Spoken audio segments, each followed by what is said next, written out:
La ville de Douala a son tout premier monument qui honore un homme d'État qui a consacré tout son amour au service de sa patrie. Le monument Paul et Chantal Biya, érigé et inauguré ce jeudi 9 octobre 2025 à la Cité des enseignants, dans l'arrondissement de Douala 3e, par Sa Majesté Meyombizolé Jean-Claude, chef traditionnel et homme politique. Une initiative financée à fonds propres dont lui-même est le maître d'ouvrage. L'objectif en fait est de rendre hommage à son Excellence Paul Biya.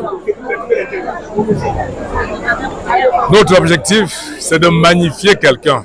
L'une des missions régaliennes du chef de l'État, c'est la préservation de l'intégrité territoriale. Il a le devoir de défendre l'intégrité territoriale.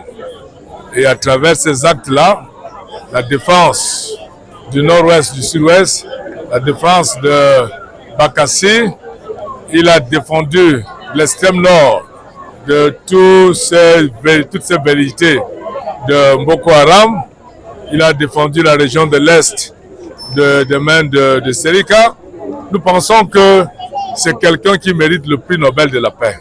Cette cérémonie officielle intervient dans un contexte de campagne électorale pour le compte de la présidentielle du 12 octobre 2025. Prétexte suffisant pour marquer la forte présence des militants du Rassemblement démocratique du peuple camerounais RDPC, chapeauté par Valentin Epopabo-Sambo, maire de Douala 3e et président de la zone 3 pour cette campagne présidentielle à Douala. Nous voulons ici montrer l'élément fort qu'est notre candidat. L'élément fort, c'est-à-dire en posant là, je crois que vous allez voir à Douala, c'est la première fois que vous avez la statue de président Paul Biya. Je n'ai pas vu, moi je n'ai pas vu dans notre ville ce genre de... Et vous avez une œuvre qui a été pensée parce que elle s'encastre dans un élément de tourisme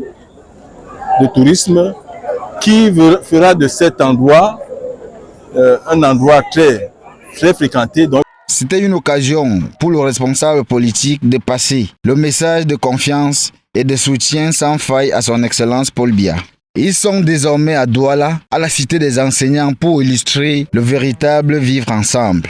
Nous venons ici pour raffermir notre volonté le 12 octobre prochain de pouvoir, comme une seule personne, voter massivement le RDPC. C'est ça le sens de la présence nombreuse des militants ici. C'est sous des sons rythmés au pas de la victoire que la dite cérémonie s'est achevée.